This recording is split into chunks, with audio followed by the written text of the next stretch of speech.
조선야화를 찾아주셔서 감사합니다. 구독과 좋아요, 알림 설정 부탁드립니다. 옛적에 한마을에 태복이라 하는 총각이 살고 있었습니다. 어릴 적부터 부모를 모시며 열심히 밭일하는 순박한 농부였지요. 가난했으나 마음은 맑았고 결코 하늘을 원망하지 않았습니다.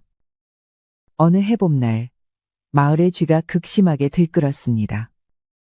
밤마다 지붕과 부엌에서 쥐가 들락거려 사람들은 잠을 이루지 못했지요.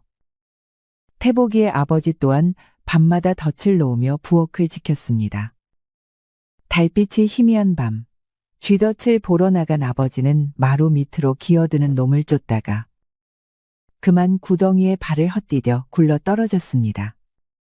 쾅하는 소리와 함께 집안이 들썩였고 안에서 자던 태복이 깜짝 놀라 뛰쳐나왔습니다.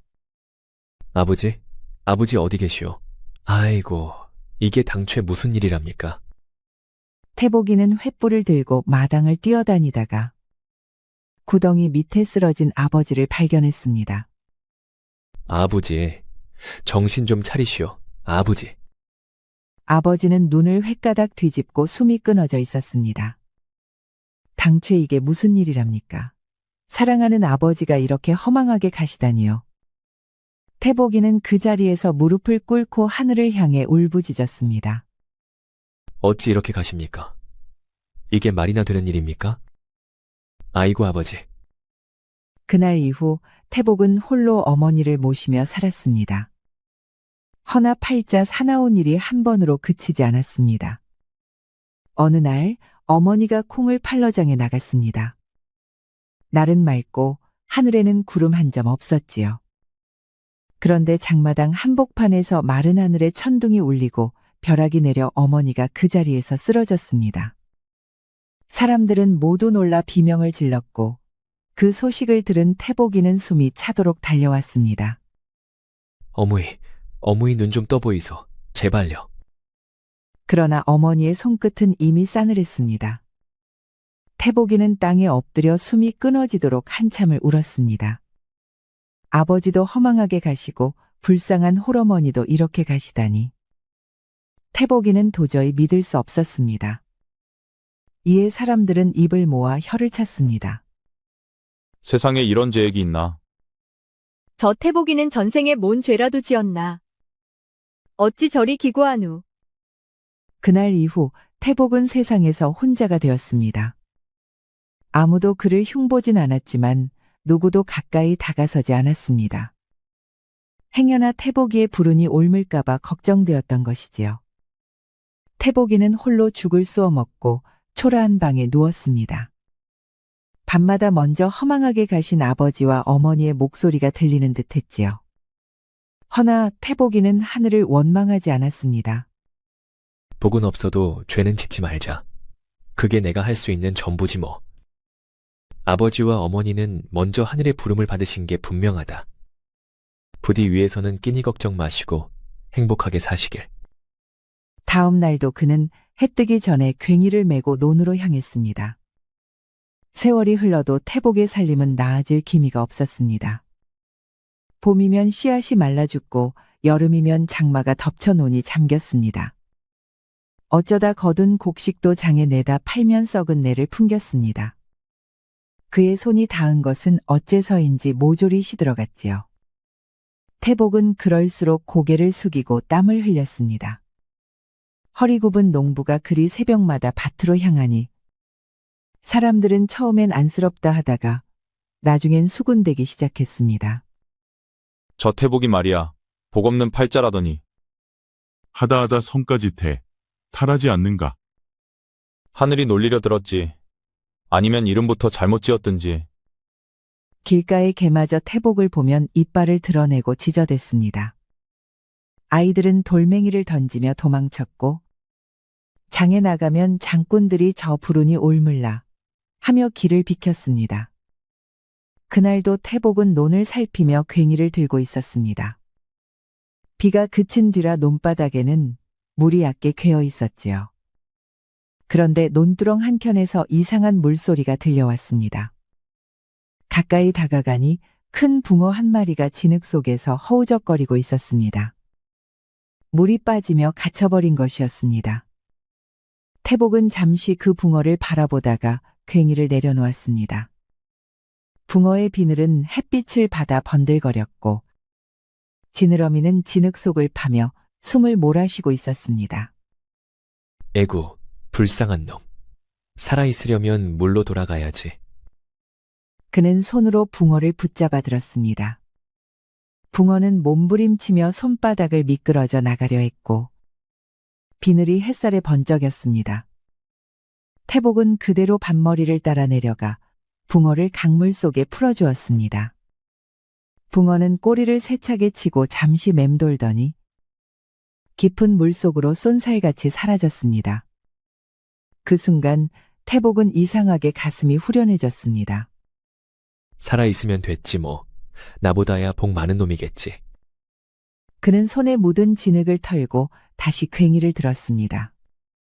그때 강물 위에서 잔잔한 물결이 한 번 일더니 햇빛에 은빛 비늘이 반짝였습니다. 태복은 그저 바람이 스쳤거니 하고 돌아섰습니다. 초여름의 뜨거운 낮, 태복이는 어김없이 씨를 뿌렸습니다. 봄비가 잘 내려 땅이 눅눅했으니 올해만큼은 거둘 수 있으리라 믿었습니다. 허나 며칠 지나지 않아 햇살이 이글거리고 모판의 싹들은 누렇게 말라 비틀어졌습니다. 손끝으로 만져보니 바삭거렸습니다. 이놈의 하늘은 또 왜 이러는 거? 그는 헛웃음을 흘리며 마른 싹을 한 움큼 쥐었습니다. 흙먼지가 바람에 날려 얼굴에 들러붙었습니다. 그 얼굴이 더 초라하게 보였지요. 그날은 어렵사리 모아둔 곡식을 지게에 얹어 장에 나갔습니다. 햇빛이 머리 꼭대기에 내리꽂혔습니다. 태복이는 길 한복판에 자리를 펴고 쌀부대를 풀었는데 뚜껑을 여니 쉰내가 확 풍겼습니다. 한 줌 쥐어보니 곡식이 미끌거렸습니다. 아이고 이놈의 팔자야. 팔기도 전에 썩어버렸네. 사람들은 코를 막으며 지나갔습니다. 장꾼 하나가 혀를 차며 말했습니다. 태복이 또 운이 꼬였구먼. 저놈은 복이 아니라 재액이 따라다녀. 그 말에 아이들이 킥킥거리며 웃었습니다. 태복이는 아무 대꾸도 하지 않았습니다. 어쩌겠습니까? 곡식을 덮고 지게를 다시 져야 했지요. 집으로 돌아오는 길, 개 한 마리가 울타리 너머로 달려들었습니다. 이빨을 드러내고 악을 쓰듯 지저댔습니다. 태복이는 깜짝 놀라서 뒷걸음질치다 진흙탕에 주저앉았습니다.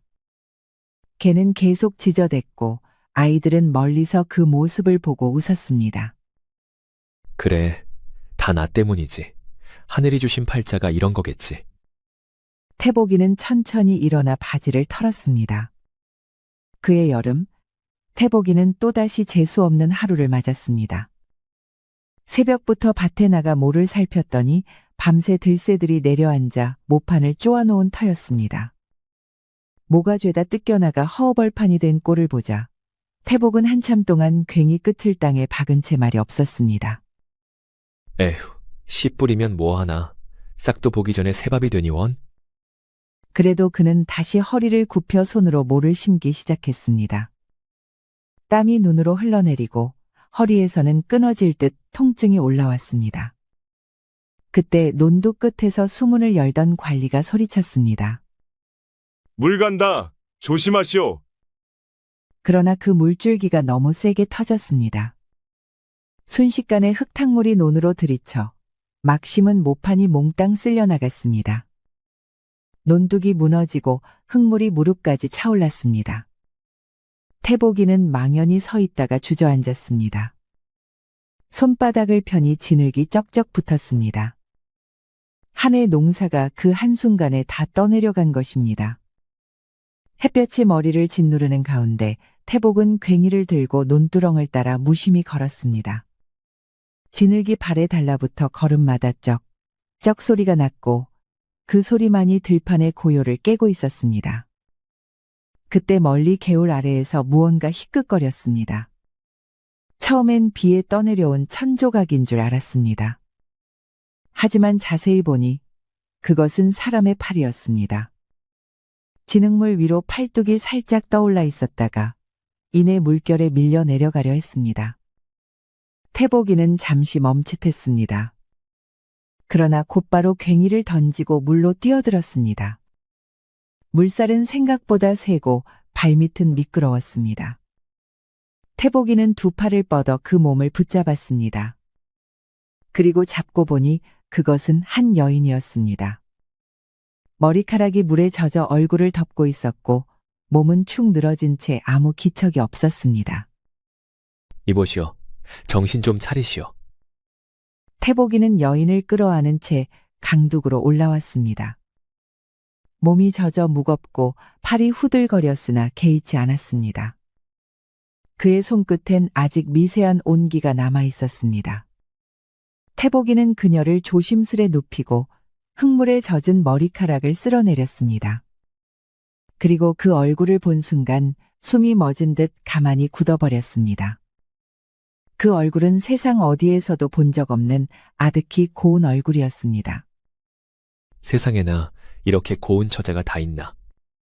어디 용왕님의 따님이라도 되시는가? 헌데 어쩌다가 이런 험한 꼴을 당하셨단 말인가? 태복이는 조금 망설였습니다. 아무래도 귀한 집안의 딸 같은데 함부로 건드려도 되는지 덜컥 겁이 났기 때문이지요.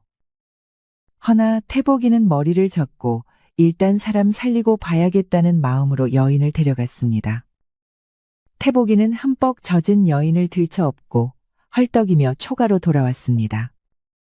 방 안에는 불씨가 꺼져 있었고 젖은 옷자락에서 빗물이 뚝뚝 흘러내렸습니다. 그는 부엌으로 달려가 부싯돌을 켜고 장작에 불을 지폈습니다.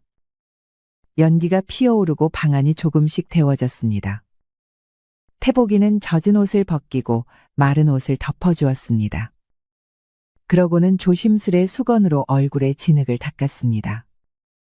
천천히 닦아내자 흙 아래 감춰져 있던 얼굴이 드러났습니다. 그 얼굴은 고왔습니다. 이목구비가 또렷하고 살빛이 눈처럼 희었습니다. 태복이는 숨을 고르며 한참 동안 그 자리에 앉아 있었습니다. 불빛이 여인의 얼굴을 비추니 마치 꿈속의 사람 같았습니다. 이런 인연도 다 있구나. 하늘이 내게 장난을 치는 게지. 태복이는 허탈하게 웃으며 젖은 손을 무릎에 얹었습니다. 재수 없는 하루 끝에 사람 하나 건졌으니 그것만으로도 다행이라 여겼습니다. 방 한켠에 모닥불이 타올랐고 태복이는 여인의 숨결이 조금씩 고르게 이어지는 걸 보며 안도의 한숨을 내쉬었습니다. 밖에서는 여전히 빗방울이 지붕 끝을 두드렸습니다. 불빛이 일렁이며 여인의 손끝이 아주 미세하게 떨렸습니다. 사흘 동안 여인은 깨어나지 못했습니다. 태복이는 밭일도 내버려 둔 채 밤마다 불을 지피고 물수건을 갈아주었습니다. 이마에 닿는 열이 조금씩 식어갈 즈음 그제야 여인의 눈썹이 미세하게 떨렸습니다. 그날 아침 햇살이 초가의 창문을 비집고 들어왔습니다. 여인은 천천히 눈을 떴습니다. 낯선 천장의 볕단 사이로 먼지가 흩날리고 그제야 자신이 아직 살아있음을 깨달았습니다. 그 순간 눈가에 눈물이 맺혔습니다. 태복이는 마루 앞에 앉아 죽을 끓이고 있었습니다. 솥뚜껑 사이로 김이 피어오르고 그는 나무 주걱을 휘저으며 조용히 중얼거렸습니다. 이제 조금만 버티면 괜찮아지겠지. 그는 여인이 깨어난 걸 보고 황급히 일어나 방으로 들어왔습니다. 연하는 힘겹게 고개를 돌리며 태복을 바라보았습니다. 목이 바짝 말라 있었고 입술은 핏기 하나 없었습니다. 태복은 조심스레 미음을 떠서 그녀의 입가로 가져갔습니다. 연하는 미음을 한 숟갈 삼키고 나서야 겨우 입을 열었습니다. 여기가 어디입니까? 제 초가입니다. 개울 아래 떠내려 오시기에 급히 모셔왔습니다. 연화는 잠시 눈을 감았다 떴습니다. 숨을 고르며 낮은 목소리로 말을 이었습니다. 제 이름은 연하라 합니다. 서쪽 고을의 집딸이었는데 지난달 밤 집에 불이 났습니다. 불길이 너무 빨라 일가가 모조리 다 죽고 저만 살아남았습니다. 그 후 절벽에서 몸을 던진 것까진 기억나지만 그 다음은 모르겠습니다. 그녀의 목소리는 떨렸고 눈은 먼 곳을 향했습니다. 태복은 그 말을 들으며 한동안 아무 말도 하지 못했습니다. 그가 겪은 불운도 지독했지만 이 여인의 사연은 그것보다 더 깊고 아득했습니다. 태복이는 조용히 고개를 숙였습니다. 불빛이 두 사람의 그림자를 겹치게 비추었습니다. 방 안에는 잠시 말이 없었고 연화는 베개 위로 눈을 감은 채 아주 천천히 눈물을 흘렸습니다. 방 안에는 불빛이 희미하게 일렁였습니다. 솥에서 끓는 죽 냄새가 은근히 퍼졌고 태복이는 말없이 그릇을 정리하며 한참 동안 아무 말도 하지 않았습니다. 연화의 말이 귓가에서 떠나지 않았던 것입니다. 불길에 삼켜진 집, 일가의 죽음, 그리고 절벽 아래로 몸을 던진 여인. 그 사연이 너무도 기구해 그는 차마 위로의 말조차 찾지 못했습니다. 태복이는 그저 땔감을 정리하며 조용히 불을 지폈습니다. 연화는 누운 채 그 모습을 바라보았습니다. 불빛이 태복의 옆 얼굴을 붉게 물들이고 그 손길이 조심스러워 마치 어린아이를 다루는 듯 했습니다. 잠시 후 태복이 조용히 입을 열었습니다. 몸이 나을 때까지는 이 집에 머무르시지요. 좁고 누추하오나 비바람은 피할 수 있을 것입니다. 태복이는 말을 마치고 시선을 내리깔았습니다. 연화는 한동안 대답하지 못하고 그의 얼굴을 바라보았습니다. 낯선 사내의 말투는 서툴렀지만 진심이 담겨 있었습니다. 이 은혜 어찌 갚아야 할지 모르겠습니다. 갚을 게 뭐 있겠습니까? 그저 귀한 목숨 살렸을 뿐이지요. 태복이는 어색한 웃음을 지으며 부엌으로 나갔습니다. 잠시 뒤 바깥에서 바람이 불어 지붕에 집단이 스쳤습니다. 그날도 새벽 안개가 골짜기를 감싸고 있었습니다. 닭이 울기도 전 연화는 홀로 마당으로 나와 하늘을 올려다보았습니다. 밤새 머리맡을 떠나지 않던 불안이 마음속에서 또렷하게 일렁였지요. 연화는 손끝으로 바람을 짚더니 서쪽 하늘의 기온을 잠시 살폈습니다. 눈빛이 깊고 고요했습니다. 잠시 뒤 부엌에서 태복이 문을 밀고 나왔습니다. 허리춤에 괭이를 맨 채 마실에 나서는 얼굴이었습니다. 연화낭자, 저는 밭에 물을 좀 보러 가야겠습니다. 태복이가 말하자 갑자기 연화는 그런 태복이를 가로막았었습니다. 갑작스러운 행동에 태복이는 어리둥절했지요. 왜 그러십니까? 그리 심각한 표정을 짓고서는. 오늘은 나가지 마시지요. 그게 무슨 말씀이십니까? 겨우 어제 모판을 다 다시 심어놨는데 오늘 안 보면 또 새들이 쪼아댈 겁니다요.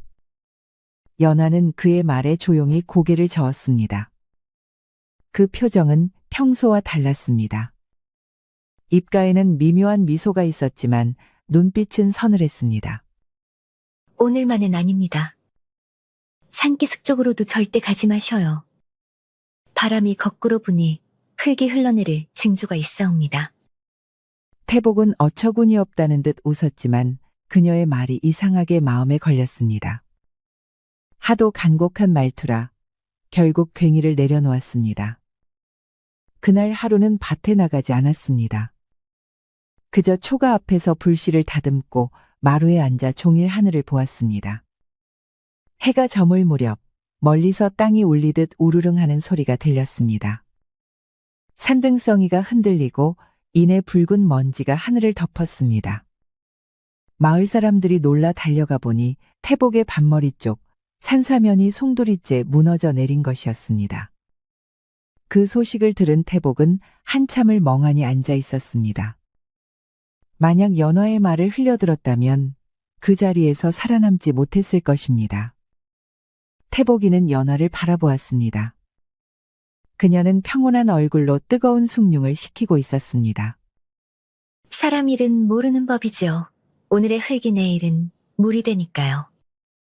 태복이는 그 말의 뜻을 이해할 수 없었지만 고개를 끄덕였습니다. 며칠이 지나 연화는 다시 우물가로 나갔습니다.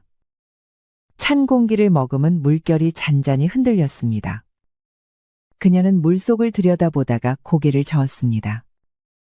오늘은 물을 쓰지 마셔요. 우물의 숨이 탁해졌습니다. 태복이는 그 말을 장난이라 여겼습니다. 해가 높이 떠오르자 그는 그대로 물을 길어 밥을 지으려 했습니다. 그러나 연화의 말이 자꾸 마음을 건드렸습니다. 결국 그는 물을 버리고 새로 냇물로 밥을 지었습니다. 그날 저녁, 이웃집에서 울음소리가 터졌습니다. 그들이 같은 우물물로 밥을 지었다가 온 가족이 병이 난 것이었습니다. 태복이는 놀라 달려가 우물가를 들여다보았습니다. 물빛이 탁하게 변해 있었고 썩은 냄새가 은근히 올라왔습니다. 정말 그 말이 다 맞았구나. 그는 다시 초가로 돌아와 연화를 보았습니다. 연화는 모루처럼 고요히 앉아 무언가를 꿰매고 있었습니다. 창호지 사이로 스며든 햇살이 그녀의 뺨에 비쳤습니다. 그 미소는 오래된 물결처럼 고요했습니다. 그날 이후 태복은 더 이상 그녀의 말을 가볍게 넘기지 않았습니다. 그녀가 한마디 하면 그대로 따랐습니다. 그럴수록 그의 집엔 재액이 사라지고 고요한 복이 깃들기 시작했습니다. 그의 여름, 하늘은 매일같이 입을 다문 듯 비 한 방울을 내리지 않았습니다. 논마다 금이 가고 밭의 흙은 돌처럼 굳어버렸지요. 소들은 혀를 길게 내밀고 물을 찾아 울부짖었고 사람들은 우물가에 줄을 서서 물 한 바가지를 나눠 마셨습니다. 온 마을이 마른 먼지 냄새로 가득했지요. 허나 태복의 논만은 달랐습니다. 사람들은 믿기지 않는 눈으로 그곳을 바라보았습니다. 한낮의 태양이 이글거려도 그 논바닥에는 늘 촉촉한 기운이 감돌았습니다. 밤이면 하얀 이슬이 내려 벼이상마다 맺히고 새벽이면 안개가 내려앉아 입마다 물기가 번들거렸습니다. 이거 봐라. 태복이 노는 또렷이 푸르네. 가뭄이라더니 저 논만은 물이 마르질 않아. 세상에 복 없는 놈이라더니 하늘이 마음을 바꾼 게지. 사람들은 처음엔 그저 신기해했습니다. 허나 날이 갈수록 그 차이는 더 뚜렷해졌습니다. 남의 논이 메말라 벼가 누렇게 타 죽을 때 태복이의 노는 푸른 물결이 바람에 일렁였습니다. 벼는 고개를 숙일 만큼 알이 여물었고 논두렁마다 벼 냄새가 짙게 퍼졌습니다. 그날 밤 태복은 마루에 앉아 하늘을 올려다보았습니다. 달빛이 논을 덮고 귀뚜라미 울음이 고요히 번졌습니다. 그의 옆에는 연화가 조용히 앉아 있었습니다. 손에는 물그릇 하나가 들려 있었고 그 속의 물은 달빛을 머금은 듯 투명했습니다. 참 희한한 일입니다. 남의 논은 다 메말라 가는데 우리 논만저리 윤기가 도니 내 평생 이런 일은 처음입니다. 하늘의 일은 사람의 셈으로 가늠할 수 없지요. 다만 덕이 머문 곳에는 물이 따르기 마련이옵니다. 그녀의 말이 끝나자 논에서 개구리 한 마리가 뛰어올랐습니다. 작은 파문이 달빛에 번지며 은빛으로 흩어졌습니다. 태복이는 그 광경을 보며 가만히 미소 지었습니다. 그의 마음속에는 말로 설명할 수 없는 평안이 번지고 있었습니다. 가을이 되자 태복의 곳간에는 곡식이 산더미처럼 쌓였습니다. 곡간문을 열면 쌀 냄새가 흘러나왔고 태복이는 그저 웃으며 마을 사람들에게 쌀을 퍼주었습니다. 내가 먹어도 배 하나 더 안 차오. 그대들이 나눠 가지시오. 세상에 복 없는 태복이가 쌀을 나눠준다니 참말로 꿈인가? 복 없는 태복이가 복덩이 태복이가 되었다. 하늘이 연화를 내려 그를 살렸단다. 이런 식으로 소문은 순식간에 퍼졌습니다. 이야기가 퍼질수록 태복의 이름은 마을마다 전해졌습니다. 이제 장에 나가면 상인들이 먼저 허리를 굽혔고 아이들이 태복이를 보면 복 많은 아저씨라 부르며 뒤를 따랐습니다. 초가의 마당에는 웃음소리가 끊이지 않았습니다. 그리하여 한때 죽을 복도 없는 사내라 불리던 태복은 이제는 마을의 만석군이라 불리게 되었습니다. 복이란 게 일이 오락가락하는 법이지. 그래도 이 은덕을 잊지 말아야겠지. 태복이는 어리벙벙하기도 하고 행복하기도 하여 멍하니 중얼거렸습니다. 오랫동안 착하게 산 복을 드디어 받는 듯한 기분이었습니다. 그 뒤로 연화는 매일 새벽마다 우물가에 나갔습니다. 물 한 바가지를 정갈이 떠다 놓고 향을 피웠습니다. 흰 연기가 가늘게 피어오르면 그녀는 두 손을 모아 고요히 절을 올렸습니다. 그 모습이 마치 안개 속 그림자처럼 아득했지요. 태복이는 그 모습을 멀찍이서 바라보다가도 묻지 않았습니다. 그저 연화가 들어온 뒤로 모든 것이 변했다는 사실만을 알고 있었지요. 논에는 늘 물이 돌고 곡간에는 곡식이 쌓였으며 한때 삭막하던 집안엔 웃음과 따스한 기운이 감돌았습니다. 어느 날 밤 달이 기와처럼 반짝이던 날이었습니다. 연화가 부엌문을 닫고 마루로 나와 앉았습니다. 태복이는 새로 배워온 볏짚을 다듬으며 옆에 있었습니다. 그녀는 잠시 그를 바라보다가 조용히 입을 열었습니다. 태복 어르신, 예, 낭자. 제게 한 가지 소망이 있사옵니다. 무슨 말씀이요? 혼인을 하고 싶사옵니다. 태복은 손에 들고 있던 집단을 떨어뜨렸습니다. 그 얼굴이 순식간에 붉어졌습니다. 혼인이라니 그 말씀은 정말이십니까? 그리 놀라실 일입니까? 사람의 인연이 하늘에 달렸다면 저 또한 하늘이 내린 덕을 좇고자 합니다. 그 말은 차분했으나 눈빛에는 알 수 없는 슬픔이 깃들어 있었습니다. 태복은 오래 망설이지 않았습니다. 그녀 없이는 하루도 허전했고 그 미소가 없이는 세상이 허물어질 듯 했으니까요. 며칠 뒤 두 사람은 조용히 혼례를 올렸습니다. 붉은 비단 대신 소박한 삼배옷을 걸쳤고 향한 자루와 절 3번으로 약속을 대신했습니다. 밤하늘엔 별이 쏟아지고 마당의 달빛이 두 사람의 그림자를 길게 늘어뜨렸습니다. 그 소식은 순식간에 마을로 퍼졌습니다. 아니, 그 태복이 새색시를 맞았다지 뭐야. 가난뱅이가 새색시 하나 자랐더니 금방 만석군이 되었구먼. 하늘이 돌려준 복이렸다. 전생의 선행이 아니고서야. 이런 말들이 장마다 오르내렸습니다. 그러나 복이 돌아오는 곳엔 언제나 시샘이 따라붙는 법. 그 무렵 마을로 새로 이사 온 사내가 있었습니다. 지주의 먼 친척이라 하여 사람들은 그를 최대감이라 불렀습니다. 그는 수염을 기르고 항상 비단옷을 걸친 채 사람들의 입담에 귀를 기울였습니다. 허허, 가뭄의 풍작이라니. 이게 세상 이치에 맞는 일인가? 모두 그 새색시 덕이라 하옵니다. 귀인이라나 뭐라나. 귀인이라! 그게 사람의 입에서 나올 소리냐? 그는 코웃음을 치며 잔을 비웠습니다. 눈빛은 이미 욕심으로 번들거렸습니다. 그날 이후 최대감은 하인들을 시켜 밤마다 태복의 집을 살피게 했습니다. 하인들은 담장 너머로 초가를 엿보았지만 그곳에서는 그저 향내와 바람 소리만이 흘러나올 뿐이었습니다. 대감얼은 별다른 건 없사옵니다. 별다른 게 없다고? 그럴 리가 있나? 그 집에 분명 하늘이 내린 보물이 숨었을 것이다. 그의 눈이 서서히 불길하게 빛났습니다. 그 순간 멀리서 천둥 소리가 아주 희미하게 울렸습니다. 마치 하늘이 그의 탐욕을 경계하듯이 말이지요. 그 뒤로 세월이 한 바퀴 돌자 태복이의 분은 눈에 띄게 불어났습니다.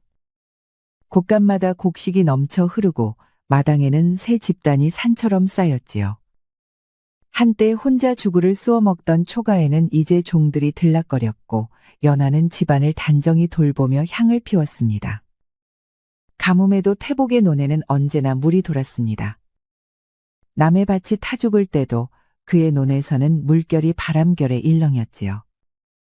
애구머니나, 저 집은 하늘이 돌보는 게야. 복 없는 놈이라던 태복이가 만석군이라니. 세상 일은 알 수 없는 법이로구나.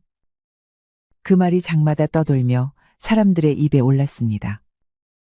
허나 복이 크면 그 복을 시기하는 자 또한 생기기 마련이었습니다. 최대감은 그 소문을 들을수록 속이 뒤틀렸습니다.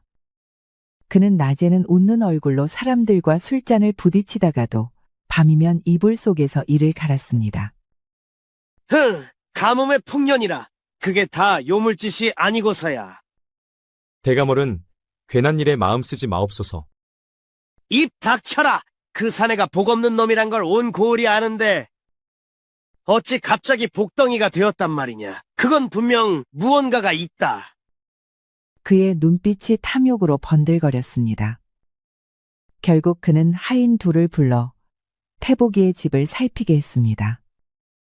달빛이 논두렁에 내려앉은 밤, 하인들은 조심스레 담장 너머를 엿보았습니다.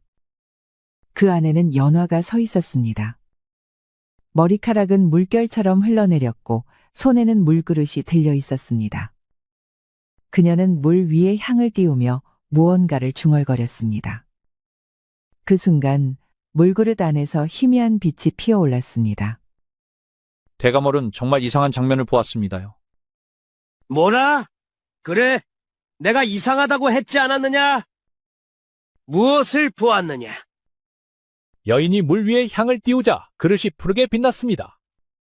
역시 내 말이 맞았구나. 그년이 요물이야. 그 요망한 년이 사람의 복을 홀려 곡식을 부르게 만든 거다. 최대감의 얼굴에 두려움보다 먼저 탐욕이 일었습니다. 그는 눈을 번쩍이며 속삭였습니다. 그 물그릇, 그 향, 그게 복의 근원이겠지. 그것을 빼앗으면 나도 큰 재물을 얻을 것이다. 최대감은 마을 사람들을 모아놓고 꿰었습니다. 술잔을 돌리며 혀끝으로 독을 발랐지요. 태복의 복이 어찌 그냥 생긴 것이겠소? 요물의 힘이 아니고서야 가뭄에 물이 돌겠소? 저것을 두면 마을 전체가 화를 입을 거요. 그러니 오늘 밤 그 요물을 잡아 불태워야 하오. 사람들은 처음엔 주저했으나 그의 말에 하나둘 고개를 끄덕였습니다. 어리석은 자들은 겁과 시기심에 눈이 멀어 횃불을 들고 태복의 집으로 향했습니다. 달빛이 사라진 그 밤, 바람은 기이하게 멈춰 있었습니다. 그때 연화는 마루 끝에 앉아 있었습니다. 멀리서 횃불의 불빛이 줄지어 오는 것을 보며 그녀의 눈동자 속에는 이미 모든 것을 알고 있는 빛이 깃들어 있었습니다. 그날 밤, 하늘엔 달도 별도 없었습니다. 공기가 묘하게 눅눅했고 멀리서 개구리 소리도 들리지 않았습니다. 연화는 불빛을 등지고 마루에 앉아 있었습니다. 그녀의 얼굴에는 그늘이 드리워져 있었고 손끝이 떨리고 있었습니다. 태복이는 안에서 집단을 묶다 말고 나왔습니다. 여보, 무슨 근심이 있으시오? 연화는 태복이의 질문에 무겁게 입을 열었습니다. 중요한 이야기를 해야겠습니다. 들으시지요. 예, 말씀하시지요. 멀지 않아 크나큰 재앙이 닥칩니다. 국간의 재물 일부를 챙겨 산 위로 오르십시오. 태복이는 얼굴이 굳었습니다. 갑자기 뜬금없는 연화의 예언에 당황할 수밖에 없었습니다. 무슨 이런 불길한 말씀을 하십니까? 제 말이 허황하다 생각하신다면 그냥 웃고 넘기십시오. 다만 제 말대로 하신다면 반드시 살아남으실 겁니다. 그 목소리는 흔들림이 없었습니다. 태복이는 오래 고민하지 않았습니다. 그동안 그녀가 한 말이 단 한 번도 헛된 적이 없었기 때문입니다. 그는 밤새 재물 일부를 꾸렸습니다. 곡식 몇 석, 마른 옷 몇 벌, 그리고 부모님의 위패를 등에 지고 산으로 향했습니다. 연화는 끝까지 그를 바라보다 이윽고 조용히 눈을 감았습니다. 새벽녘, 세상이 뒤집히듯 천둥이 터졌습니다. 하늘이 검게 찢어지고 번개가 산허리를 갈랐습니다. 순식간에 비가 쏟아졌습니다. 억수 같은 빗줄기가 길을 삼키고 물길이 터져 강둑이 무너졌습니다. 태복이는 움막에 몸을 웅크린 채 산 아래를 내려다보았습니다. 마을은 순식간에 검은 물에 잠겨 있었습니다. 횃불을 들고 그의 집으로 향하던 무리들이 비명 한마디 남기지 못한 채 물결 속으로 휩쓸려 사라졌습니다. 그는 넋이 나간 사람처럼 그 자리에 주저앉았습니다. 눈앞에서 벌어진 일이 꿈인지 현실인지 분간할 수 없었지요. 그때 번개가 멀리서 또 한 줄기 내리쳤습니다. 그 빛 사이로 태복의 초가가 있던 자리에서 무언가 희미하게 빛나는 형체가 보였습니다. 비가 그치고 물이 천천히 빠져나갔습니다. 태복이는 산에서 내려와 잿빛 들판을 걸었습니다. 온 마을이 쓸려나가고 집들은 흔적도 없이 사라졌습니다. 그러나 이상하게도 그의 집터만은 온전히 남아 있었습니다. 그 자리에 연화가 서 있었습니다. 발밑에는 맑은 물이 잔잔히 고여 있었고 그 위로 햇빛이 비쳐 물결이 금빛으로 번졌습니다. 연화의 옷자락은 한 방울도 젖지 않았습니다. 그녀는 고요한 눈빛으로 태복이를 바라보았습니다. 이제 때가 되었습니다. 저는 더는 이승에 머물 수 없사옵니다. 그녀의 음성은 바람결에 섞여 마치 물 위에서 멀어져가는 파문처럼 서서히 사라졌습니다. 태복이는 고개를 들었지만 목소리가 나오지 않았습니다. 눈앞의 연화가 이 세상 사람이 아니라는 걸 이미 마음속 깊은 곳에서 느끼고 있었기 때문입니다. 잠시의 침묵 끝에 연화가 다시 입을 열었습니다. 그날 논두렁에서 그대가 건져 올린 붕어 기억하시는지요? 바로 저였사옵니다. 저는 수신의 딸로 강의 기운을 맡은 존재였지요. 그날 그대의 손이 제 목숨을 살렸습니다. 그 은혜를 잊지 못해 하늘의 뜻을 빌려 이승으로 내려왔습니다. 연화의 눈동자가 물빛처럼 흔들렸습니다. 허나 아버님께서 제 마음을 아시고 노하셨습니다. 인간의 인연을 조친 죄로 이제 돌아가야 하옵니다. 태복이는 두 주먹을 꼭 쥐었습니다. 무너진 마을보다도 아내가 자기를 떠날 것 같은 슬픈 예감이 더 두려웠습니다. 여보, 제발 떠나지 마시오. 제가 그대를 구한 건 은혜를 바라서가 아니오. 이제는 그대 없이는. 연화는 부드럽게 고개를 저었습니다. 그의 말을 다 듣지 않아도 이미 알고 있다는 듯 했습니다. 물은 머무르면 썩고 흐르면 다시 맑아지옵니다. 이제 물의 이치는 다하였으니 저는 돌아가야 하옵니다. 다만 그대가 처음의 마음을 잃지 않는다면 언젠가 다시 강가에서 만나게 될 것이옵니다. 연화는 마지막으로 태복의 손등을 감싸 쥐었습니다. 그 손끝이 닿는 순간 시냇물이 반짝이며 일렁였습니다. 이내 그녀의 발끝부터 물빛으로 번져가더니 몸이 안개처럼 희미해지고 마침내 강물 속으로 스며들었습니다.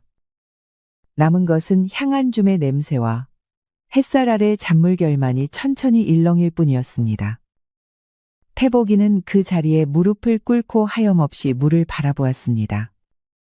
그의 눈물 한 방울이 강물에 떨어지자 물결이 살며시 번져나가며 다시 고요를 되찾았습니다.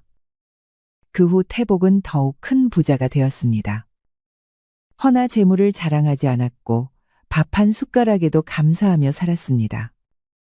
매년 그날이 되면 강가에 제단을 세워 연화를 공양했습니다. 사람들은 그가 수신을 모신다 하였고 태복이는 다시는 아내를 맞이하지 않았습니다. 세월이 흘러 머리가 휘어질 무렵 하루는 수수께끼 같은 여인이 찾아왔습니다. 그 여인은 이름도 내력도 말하지 않았으나 낯빛이 어딘가 익숙했습니다. 그녀가 웃을 때마다 강물에 비친 햇살이 흔들리는 듯 보였지요. 그날 이후 두 사람은 말없이 함께 살았습니다. 서로를 부르지 않아도 마음이 닿았고 저녁마다 강가에 나란히 앉아 하늘빛이 물드는 것을 바라보았습니다.